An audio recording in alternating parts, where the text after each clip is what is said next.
This week on The Record, war powers. A U.S. Senate candidate faces the ultimate question: capture or kill.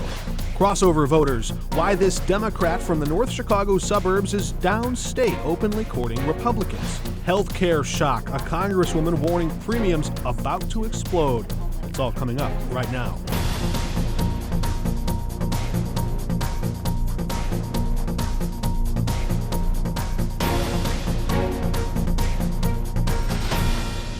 Welcome to The Record. I'm Mark Maxwell. Healthcare costs are on the brink of another shock, and Washington is closer to a deadline than a deal. Now, Congresswoman Nikki Budzinski is one member of the new Democratic Healthcare Working Group, rolling out their pitch to drive prices down. Her plan would, quote, build on the Affordable Care Act, ensuring that no family is forced to spend more than a reasonable share of their income on health insurance premiums and deductibles.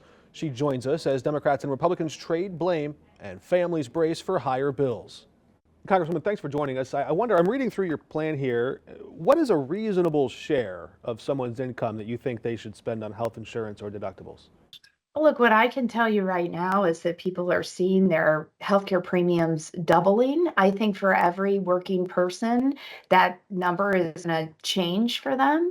But people shouldn't be spending what they would have to spend for a month's rent or a mortgage payment in order to ensure that they have healthcare coverage. What I've heard over the course of this last several months is that people that have premiums that are around $300 are escalating to $800 a month. And what that's forcing are people making some really difficult decisions around, do I remain insured? Or do I dip into my savings, dip into my retirement? And I've been consistently saying this, that we live in the richest country in the world, Mark, and Mhm. healthcare should be affordable and accessible to everybody. I hear what you're saying. You're describing a problem, but you're also presenting a proposal here. So your proposal says a reasonable share of someone's income. That's the cap. So can you further define how much of a person's income in percentages or dollar amount is reasonable to you to spend on healthcare? Yeah, I think it's every individual is going to make that determination for their family, juggling things like childcare, Well, this groceries. is this is your plan, though. Yeah. Well, what the plan is about though is about providing incentives to help bring down the costs of premiums so families can make that calculation for themselves. So extending the ACA tax credits, for example, is one thing. I think another thing that we should be looking back to reinstating is the navigator system, something that for a few tens of millions of dollars was actually helping to fund navigators for people to help navigate the marketplace to find the most affordable plan that they would be looking for. I think we need to get to more transparency as it relates to prescription drugs to bring down the cost of prescription drugs in this country. And the cap on the cost of insulin would expand from Medicare to all private health insurance companies in your plan as well. But I want to shift for a minute from the politics of all this to the policy, because beyond just red versus blue, there's a real world market impact out there. Companies will be affected. They'll have to respond to changes that Congress makes in law. If insurers ultimately respond to these new out-of-pocket caps by narrowing their network or raising deductibles, will you consider that a policy failure or an acceptable trade-off here? Oh, I don't think that's an acceptable trade-off at all. I think that's something that we would need to be working to negotiate. But these are profitable companies that I think we can be working with to help bring down the cost of healthcare, and to see that these profitable insurance companies, pharmaceutical companies, pharmacy benefit managers, all we're asking is that for working people, healthcare is an affordable option for them, that we don't see over the next several years tens of millions of Americans go uninsured. What we do know is if they do go uninsured, prices aren't going to necessarily drop for those insurance providers or for hospitals in particular. People are going to show up at the emergency room and they're going to be needing treatment. They're not going to be turned away. And if they're uninsured, that cost is going to be that much more to the hospital, to the provider. And so we're just asking for a better cost share so that Americans can see relief and healthcare can be affordable in this country. Here in Missouri, Senator Josh Hawley has proposed his plan to President Trump. Maybe you've seen it. It was printed in Politico. Those higher premiums that are coming next month under Hawley's plan, you can just write them off as non-taxable income. How close does that idea come to solving the country's health care crisis? It doesn't come anywhere close enough, because it is about those that have premiums that are doubling, and the credits are something that just help folks to afford. They don't have to weigh in on their tax form. It keeps it very simple. A tax credit that helps to ensure that these are and continue to be affordable plans. But it's not just that one piece of this. We're looking at skyrocketing prescription drugs. You see, even the president is trying in a rush to address the prescription drug costs that are going up in this country. When you look at Medicaid and what is happening to those on Medicaid and the cuts to that, and in particular in rural communities like the ones that I represent, where we might potentially see hospitals closing. This isn't just a singular one silver bullet issue that's going to fix healthcare. We have to be looking at this entire healthcare crisis that Republicans created. And I will say Senator Hawley voted to support the big ugly bill that didn't extend these tax credits, that made these deep cuts to Medicaid. There were opportunities for them to actually lead in that moment. And now we're in cleanup. And now we have to try to figure out how we're going to fix this system. So while I can appreciate his proposal, what would have been more helpful is if he didn't support the big ugly bill that created this crisis in the first place. Does might make right? U.S. Senate hopeful Don Tracy hopes to have a say in the exercise of American military power in the U.S. Senate. We question him next.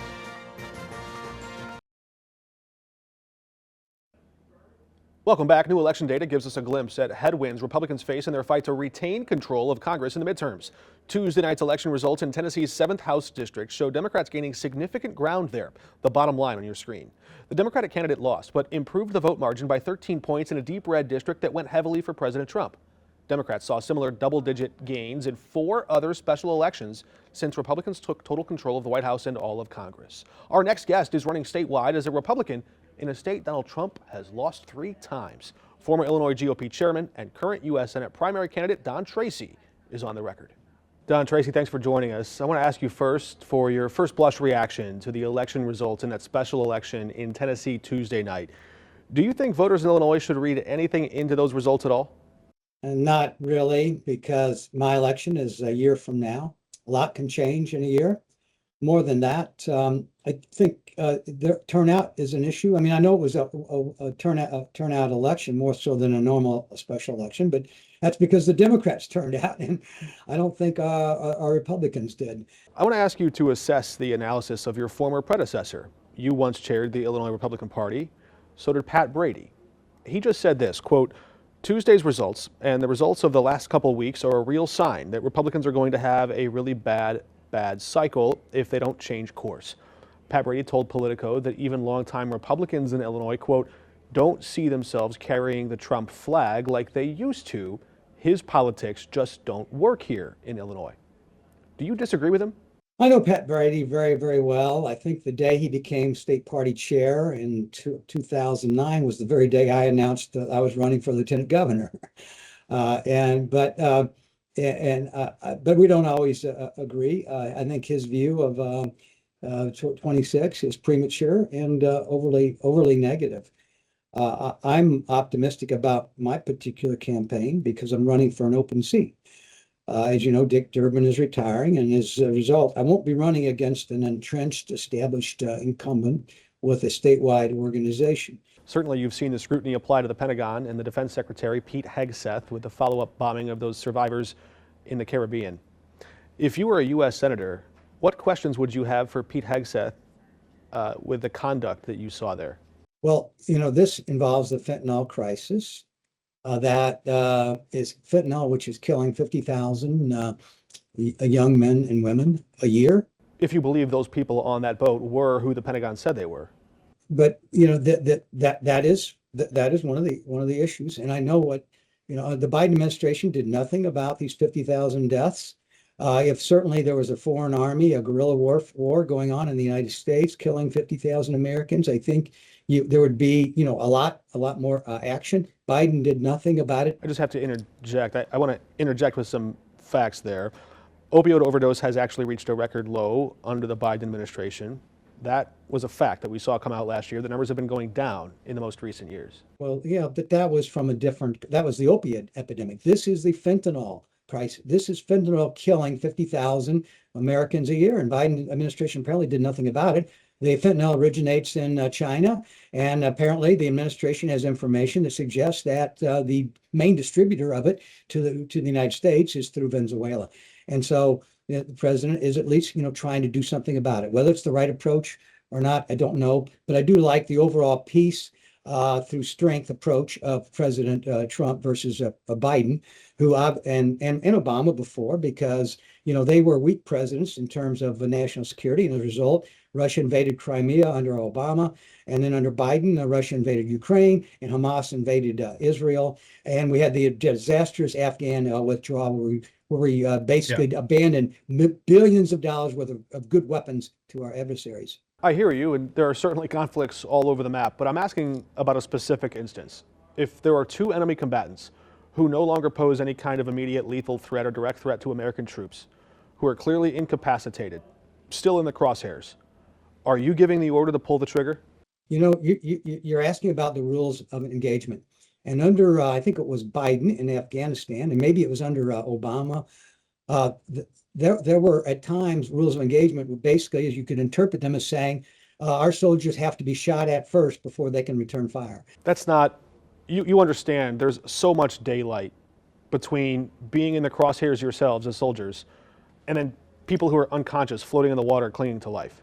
When you're engaged in war or the sort of or interdiction of drug boats like we're talking about now, we're talking about split-second decisions that our military people have to make, and they're trained to make. And I believe in peace through strength, and that we have to have a strong military, and that we should not be handcuffing our soldiers with artificial and weak rules of engagement, just like we shouldn't be handcuffing our police and disarming our police and replacing them with social workers. So kill them all and let God sort it out? That's the policy? No, we need to have a well-trained Army War Department, an Army that is trained to defend the country and kill our enemies as necessary. I mean, it's a terrible thing that you have to have trained killers to defend your country, but that's basically what an army is. And it's just like this attitude that we don't need police, we need social workers. I think it's reflected in military policy whenever we have a Democrat in the White House. And then if you have a Republican in the White House who believes in having a lethal army, then you have people criticizing them for being too harsh with our enemies. The one thing I think you're leaping over in your jump to criticize weak policies is that the real alternative, that they could have taken these people into custody. They might have learned something more about them. They could have questioned them. They could have interrogated something or could have learned something new. Do you see no value in taking them as prisoners opposed to just killing them outright? Again, what we're trying to do, what the Democrats were trying to do. It's Republicans too. A lot of this is very premature because I don't think Admiral Bradley I think he's testifying today, but yet I don't think he's testified yet. At least I haven't heard what his testimony is, and I don't think I'm in a position to judge that. But where were these Democrats with these questions when we had the disastrous withdrawal from Afghan and leaving billions and billions of dollars worth of weapons for our adversaries and abandoning a great airport that was very, very helpful for world peace? Where were the Democrats when Obama drew his red line and then didn't enforce it? And when Russia invaded Crimea, where were the Democrats? Right now they want to they're just trying to nitpick everything they can about the current administration. Don't Americans deserve elected officials willing to stand up and question leaders in both parties? Yes, and that's what we're going to have through a congressional testimony. But it hadn't happened yet. All right, a lot more to come there. A Democrat from north of Chicago running downstate appealing to Republicans. Holly Kim joins us next.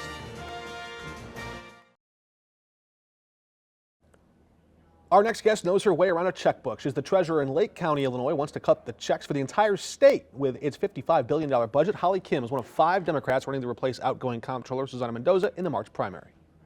Thanks for joining us. Yeah, thanks for having me here, Mark. Your website and your campaign promotes you as the most experienced financial professional running for Illinois comptroller and the only candidate with direct experience in core functions of the comptroller's office. Why does that stand out to voters? Why do you think that's important? Well, I think we've all seen what happens when people have no experience and they get into elected office, and I think we're seeing that playing out all across federally. So uniquely, I have almost 8 years of experience being county treasurer, and that means not only do I do the treasurer function for billions of dollars, I'm also the controller. And all that money that goes out, all checks with my name on it, I think that's really important for this race. You've praised Susana Mendoza, the current comptroller, at how well she's done her job. Yeah, I think, no lie, she brought that office back from the brink of extinction. That bill backlog, it was $1 billion just in late fees alone, and she got 10 credit upgrades, so we have to give credit where credit's due. But she came in with the same resume that your opponent has. Margaret Croak was a state rep. Susana Mendoza was a state rep, neither with direct experience in the comptroller's office. And you think she did a good job? Well, actually, Susanna did run an office as Chicago City Clerk, and so she had direct management experience for lots of money there as well. You think that executive experience there translates more directly?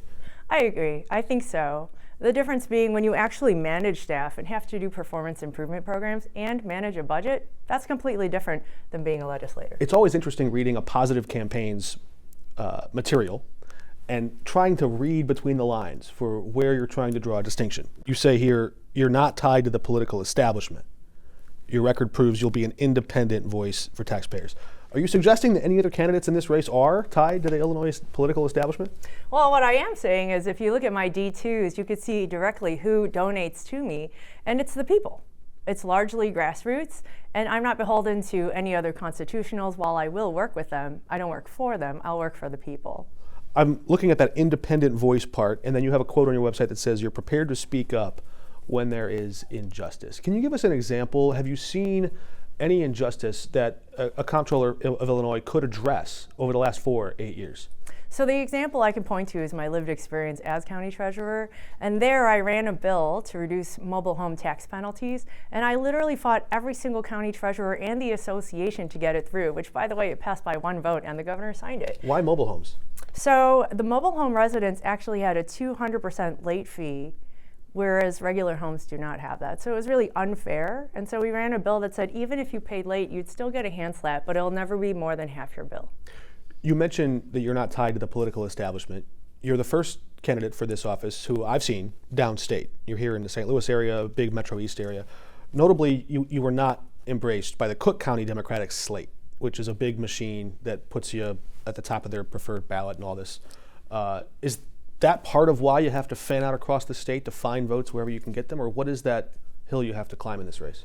Yeah, so for sure, I think 5 of us are going to split up. By the way, there's 5 people running in this race. Sure. All 5 of us are going to split up Cook County and the Chicago area, which means all the other counties also come into play as very important. Uniquely, not only do I have the experience of the office, I'm also someone who hunts and fishes, and I have chickens and goats. My kids were in the 4-H, and I'm very relatable to the entire state of Illinois. I want to test this theory of yours about an independent voice. Give me Yes. one example where you might have stood up and spoke out about Governor Pritzker's policies. We've seen that from Comptroller Mendoza from time to time, sometimes with things that have nothing or little to do with state finances. Is there something where you would have spoke out and said, you know, Governor Pritzker, I think this is different? How would you have exercised your independent voice? So always what I can point to is my lived experiences, and there's plenty of times where I butted not only with my county board, but my county board chair as well, and we're all of the same party. When I look into things and do research, and I think wrong is wrong, I'll stand up for what I believe. But you haven't seen any examples of that yet? The example that I gave earlier was how I fought for a mobile home tax penalty reduction against all of the other county treasurers when I'm one of them. Now, I will tell you, though, I'm someone who likes to get things done. So even though I butted heads with them before, just 2 weeks ago, I was sworn in on their board because I make amends, I like to get results. I'm a very results-oriented person. All right, Holly Kim, thanks for joining us. Thank you so much for having me. My pleasure. We correct the record when we come back.